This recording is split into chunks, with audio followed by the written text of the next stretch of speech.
Plusieurs pays, notamment les États-Unis et l'Allemagne, ont déjà coupé leurs aides à l'Afghanistan, mais les insurgés islamistes ont déployé au fil des années leur propre réseau de financement. Bonjour Clément Le Saffre. Bonjour. Vous avez enquêté pour Europe 1. Les talibans disposent de ressources importantes. Oui, leur principale source de revenus, ce sont des taxes imposées à chaque poste frontière conquis. Tous les produits qui entrent dans un territoire contrôlé par les talibans sont taxés jusqu'à 30%, un système qui leur rapportait plus de 3 milliards de dollars par an, avant même la conquête éclair du pays ces dernières semaines.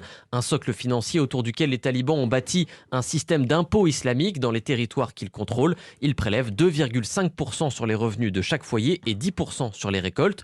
Autre source de revenus majeure, les dons de mouvements islamistes amis, des dons en liquide qui viennent du Pakistan et de certains pays du Golfe et qui avoisineraient, selon l'OTAN, 1,5 milliard de dollars chaque année.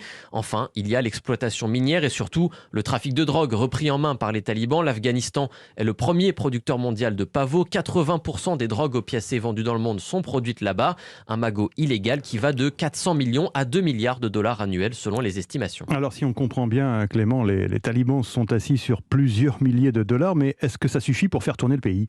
Eh bien, c'est toute la question. Désormais, les talibans doivent gérer un pays avec une administration, des hôpitaux, des écoles. Or, jusqu'ici, leur guérilla entraînait peu de dépenses. Karim Pakzad est chercheur associé à l'Institut de recherche internationale et stratégique, spécialiste de l'Afghanistan. Les talibans n'avaient pas besoin d'énormément d'argent. Il n'y avait pas une armée régulière à entretenir. Ces dernières années, ils payaient certains de ces combattants qui étaient devenus professionnels, par exemple la Brigade Rouge, c'est-à-dire leurs forces spéciales.